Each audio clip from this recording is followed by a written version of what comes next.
every day we are meeting attitude last satsang. You see the importance of saying that. Because everyone, the mind is always promising, yeah, maybe tomorrow I come and da-da-da-da, like this. So no, you be so present that this is your last chance, last satsang. That attitude I like from you. Then I will be able to get the most. You get the most, we get the most out of it. Okay? Okay. All right, you. I don't know what to say, but I feel that it was so strong, the satsang yesterday. The what? The satsang yesterday was strong for me. You can turn this off. No, yeah. In what way is strong for you? And it's strong showing good that or strong bad? Good, because okay, it's showing that even before you pointed me out that day, I was already coming with a really strong sense of failure. Yes, yes. You know, inside of me, and I was with it. Yes. Just today, I recognize also something, and I want to give to anybody, to everyone, to put it to you, that sometimes there is a deep, unrecognized message inside your being that you're going to fail. Many people have it. Some people have it for a short time, and then they outgrow this seed message. And the thing is, it's not easily detectable. But it is discernible for me because I see it's as though you're living a very apologetic life, like apologizing for your existence. And I see this feeling in you, and it's not what I know to be true. So I'm pointing it out, it's not just you. And if this message is inside you, unrecognized, you spend a lot of your time trying to prove yourself to the world. But you have not proved yourself to you. And so by speaking, I'm exposing it. That it doesn't belong with you, it's a foreign body. We don't know how it came in. But it's not a therapy class, I'm not looking for where it came in through what door. But in speaking like this, give a chance for you to see that perhaps there is a sort of message inside my system that is very much lacking in faith in what is being shared, what is being offered. So even really at the very altar you are in apology. At the place of freedom you are still in apology. Walking on the street you're like a prisoner. In your relationship you're not good enough. And that is not the truth. And actually, truth is greater than even good enough and not good enough. So these are the messages that come with a life of personhood. But it's also wrapped lots of mixed messages. Once you've taken that message, you can pick up a lot of other messages, cousins and aunties and stuff, to this other message that you're not good enough. And so whatever you hear, it's not able to override that. It's as though that there is some deep reflex inside to cringe every time I point to you. It's like something's being exposed, and it's being protected, and it's being protected not by the truth of yourself, but by the untrue self or sense of self. The very one who says, I'm struggling, Babaji, please help me. This one is also not you. It's a well-accepted voice, a version of self that is not true. And your time in coming here is to come to a clear recognition of that, and either it gets burped out, or you come, more importantly, to recognize that you are earlier than that. This message I've been sharing with you, it's not been allowed to come in, because it's met with this resistance, like, it's so hard for me, Babaji, and my mind is saying this, and my mind is like, your mind is your boss. Your mind is saying it can only be appealing for your attention, which readily you give it, because you're ready. He cannot come to someone and with any kind of power who is awake to the truth of themselves. He will come and knock at the door that he might be received, you see that voice. So when you say it was a strong satsang yesterday, what do you mean? Just clarify now. I asked good strong or bad strong? And you said good strong. Okay, carry on from this for me. Because it feels like it's releasing me from something that I have not detected well. And I was detecting this voice for a long time, and I was just not listen. Like I would listen. I know how much I would listen for it. Yeah. And what I would do is just not engage or even feed it. You say observe it with detachment, but I would actually more like look away from it. You see, what there is actually in you is the self, consciousness, which is able to manifest into personhood, because the person is also a mode of consciousness. It also goes by the name I. I, person, I, consciousness, I, God, I, absolute. All connection. But when it extends out into personhood, then it's like it's going to experience a lot of turbulence, insecurity, all of that. So something has caused us to extend as far out into personhood, and then all that comes in the realm of personhood, now you must use to find your way back to your original nature, which is not elsewhere placed from you, not in time and space, but in the subtlety of your own being, why you came here. So from what I'm sharing with you, if you listen, you'll see, but actually it's true, because whatever it is that's been arising through my mind or the senses from any region of time, from past or present or projected future, all of this is stuff that they're tourists. They come and they may have stopovers or whatever. Some is applying for residency, which you offer them at some level. But generally they're on the move. And they are witness to be on the move. But perhaps you're not aware that every visitor has had to leave you. If they don't leave you and they're not welcome, they're a squatter, no? You want to have squatter in your house? No. You can invite for a night or so, but when you see they're not the good company they promised to be, then you have to be able to send them on their way. Now if they tell you, no, we're not going, I'm actually redecorating the room.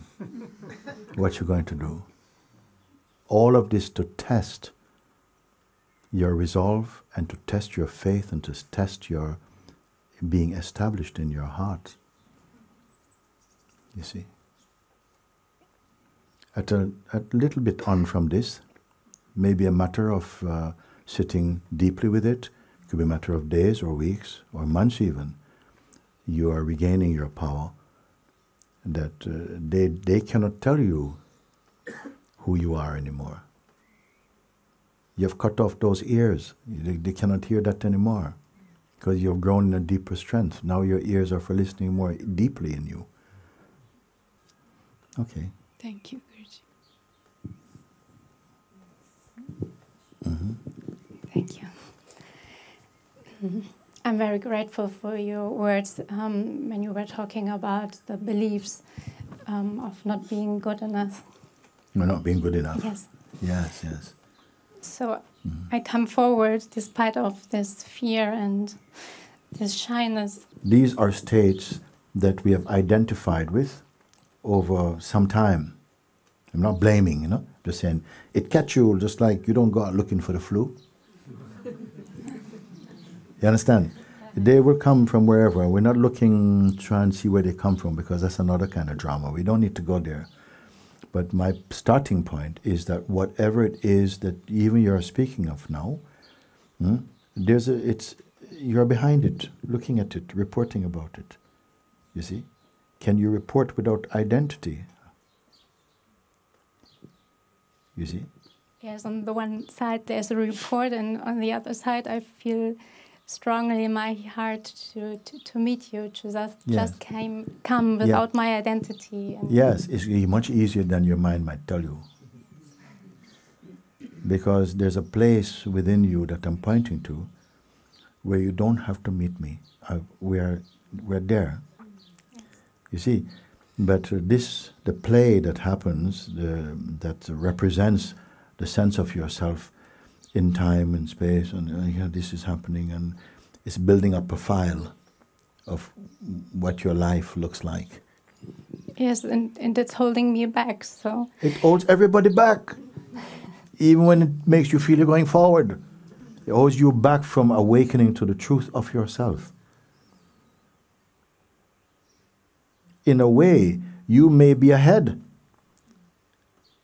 of those who have not recognized it, who misread it to be, yeah, I'm sailing, whoa. You may be ahead because actually you are coming to a place you can't bear much of it. It's making such mess. And then when you maybe have some space to hear what I'm showing you, what I'm telling you is so simple. Because it is there already. It's not even a skill that you need to develop necessarily, but an exercise that you look. Because all these things, they are visitors, they come. But every time they come, they command almost your full attention. So much so that maybe you can't even look after your kids, not able to go to your work because they're just, Anybody know this type of thing? A regular visitor or now and again visitor. That it paralyzes your functioning and your attention is a bit imprisoned by it.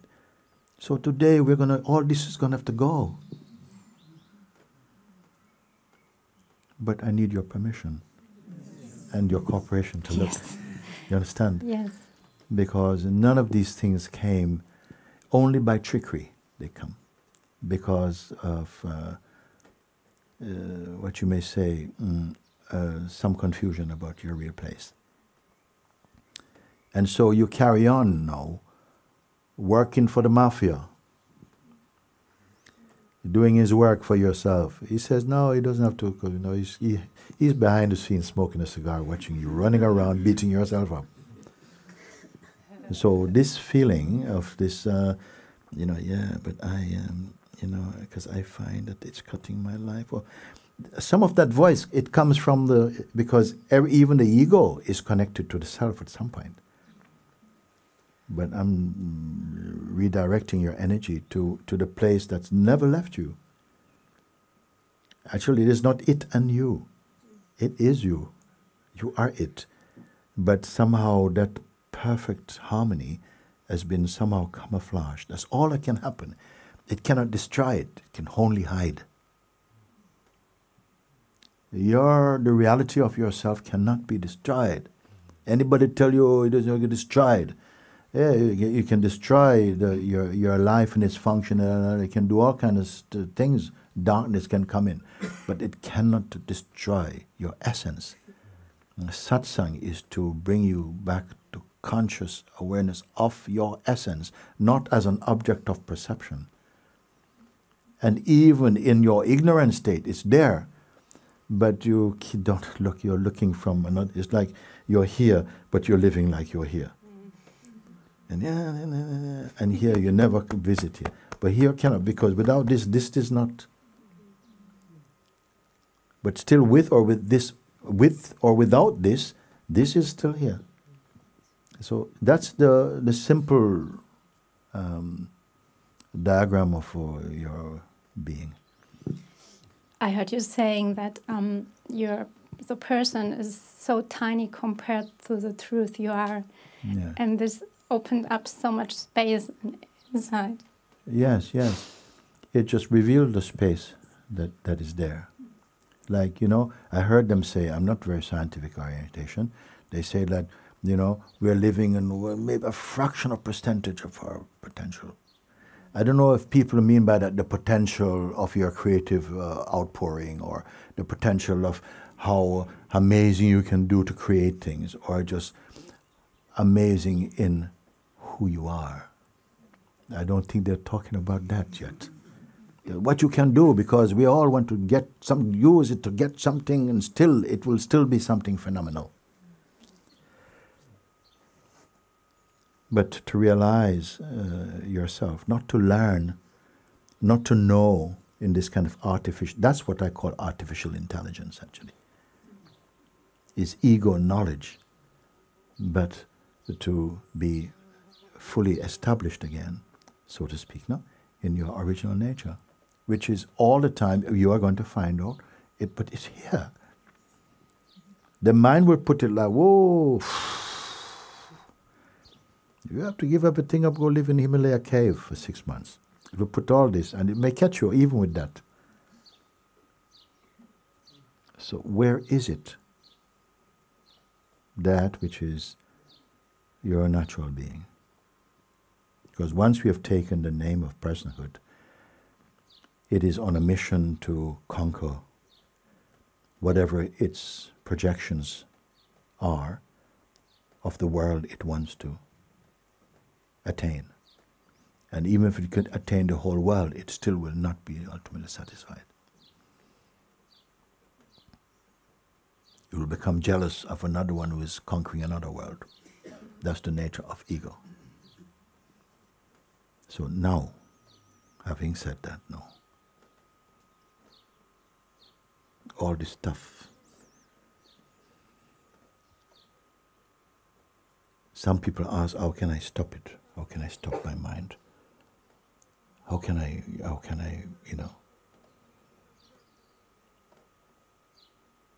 be free of it? Some people tell, yeah, they're going to brainwash you. Some people say, I very much want to brainwash, actually, if I could get one. But I'm saying, don't worry about all of this. No detergent necessary. You're looking. Allow whatever it is that comes up. You can go and sit anytime. You don't have to plan what should come, because it comes anyway. It's the first thing before you pick up anything at all. Take a moment just to let go. At least have the attitude of letting go of. That I can perceive, the functioning of perceiving is going on, but that doesn't mean that there should be attachment to the things you perceive. Now that may sound easier to say, because in the moment some things will come that they're just like this, like a reflex in you, it just reignites identity with it. Still it's phenomenal, and still you must be the one who perceive it. But there, because you have not exercised your centering in your seeing, the mind-oriented self quickly dismisses it. And that's what I say. There can appear to be a power functioning in you that is not in support of your freedom. Yes or no, you see it or not. Very easy distractions, or you say, I'm distracted, and you're going for this, and look here, gives you a lollipop and you go, because that's what catch you each time, like that. So we're just breaking these things down into chewable pieces, no? There's come a time very soon when singularly or collectively you will recognize what that is, and just, If you feel that you're someone who has been accumulating this account of negativity, and now you have to go and correct every one of them, that would be torture. Then you of course could not believe in God. So how can you let me do that now? I have to come back all on my own. I can't remember what I did. And I've got to correct those as well. So I say, listen, forget about it, don't worry. you start here at the place where you can see that somehow what are the things that catch you? What are the things that normally catch you?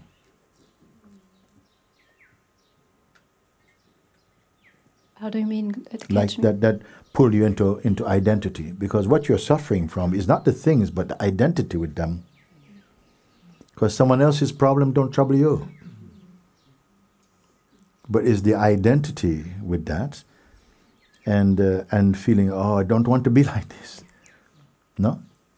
And again, you own that I that is suffering that. And I'm saying, is that all the space that's available to you? Is there any more space? Is totally claustrophobic with wrong identity? In fact, what is catching me, this is very old. This is old stuff. Mm-hmm. This is mostly not something... You know why? Because that me that's being caught is old stuff.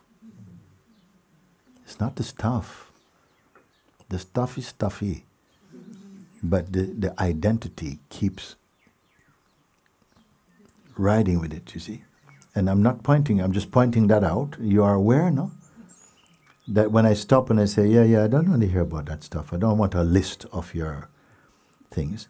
But whatever they may be, recognized or not, it is still from here that you can say, you can comment about it. Even your commentary about it, you're not. Can you see this thing? Yes. So what is the simple thing I'm saying? Having said these things, what is the core pointer? That you don't have to remember, oh, Mooji said 6 points, first point. No. What is the core message is what? That you can take from this. That works for you. Not getting identified with anything. Okay? Not getting identified with. It's powerful.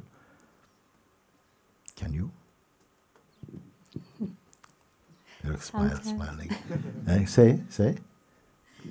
Sometimes yes, and yes. Sometimes I'm catching myself that I'm not. Yes, sometimes there's space in that. It's okay. The sense is just realistic. Sometimes you feel you get caught again, and there you go. Then in the moment you catch it, something dismounts from that. It's like this, it happens. And then you may experience, space, and then failure, and then space again, and tight, and then space again, and then space again. Space, tight, space. Just something it can flush out like that. Something can be generational. It can be there a long time. But the remedy is still the same. If you're not identified with it, cuts the juice to that, it has no history more to form with you. Okay? And we are very interested in this subject because it's very strong in our world of subject-object relationship, me and my mind, me and my life. But greater than that is only abiding in this. Don't set out to solve problems. You just keep watching that you're watching and don't identify. Just this. Okay? Sometimes people ask, I will say, this is my work. My work is just this. Here. Out here. Here.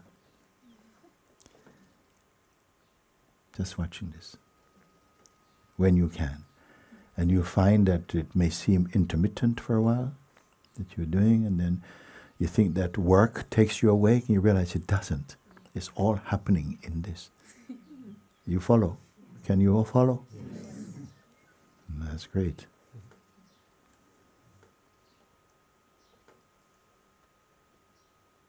When will it be activated?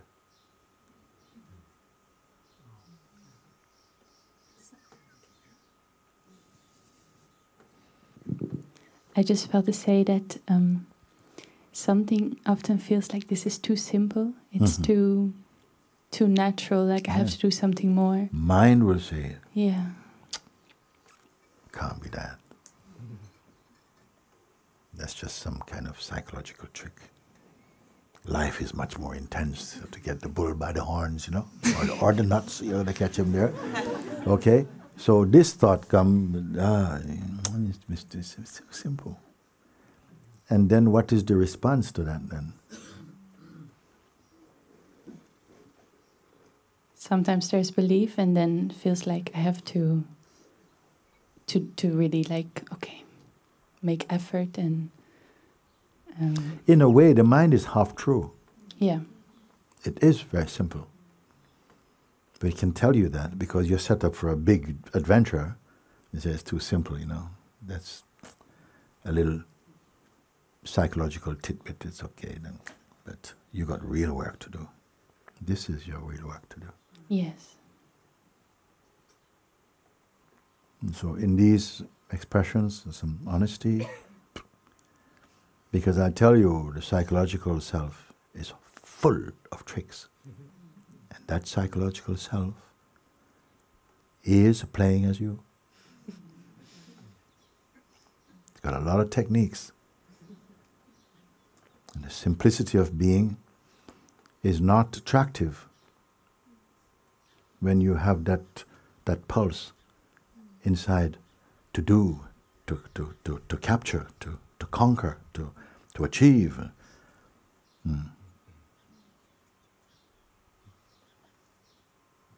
Thank you. Would I ask of you something? That what you hear, apply. Because it has to be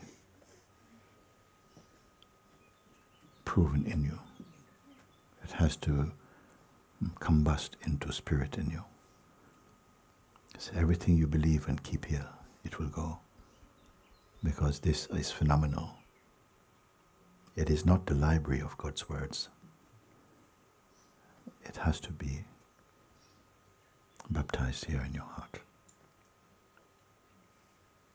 As long as your intention is for this and you're striving, all help and grace will come to you. You see? And I'm not speaking only about future, I'm speaking as of now, like that. So I bless this in you, that whatever it is that is yearning inside you, to just be fulfilled, not in accordance with your mind's idea of how it should be, but just like, yes, knowing that whatever life God has to give you is good, every part of it. You see? And not pick and choose what you think is in agreement with your own projections or ideas. If that is what you're open to, bless you in this moment and onwards from this and unfadingly in you. By the grace of God. And let's not get too much into talking about it. Make our talking and our contemplation be to be established in it. To be established in it. I remember one man who came here and he was telling me, he was sitting right here somewhere and he was saying, I love it so much. I love to sit and I love the feeling when I sit down. And I said, no, don't love that so much. Do it. And fall in love with that which it reveals in you. Don't just fall in love with the practice. It's good to appreciate the practice, to value it, to bring your whole heart to it. But it's what is revealing in you. To remove the duality in you. Not that to remove the duality in the world. Duality is not a sin. The fact that we pray is duality. That you think of yourself is duality. But that you find the unicity in the multiplicity. And the stillness in the movement. And the oneness inside the many. It's all happening in you.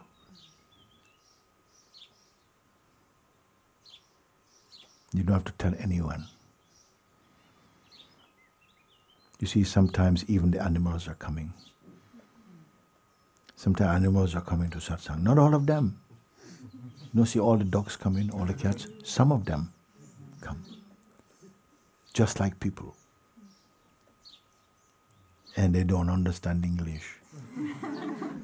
They don't understand Portuguese, but they still come because that's not their language field. Heart power. They respond and feel the space in you resonates with the space in them.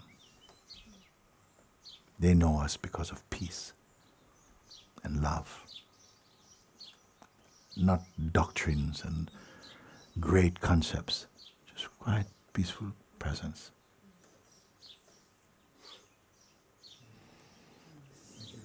Thank you, thank you, thank you, thank you.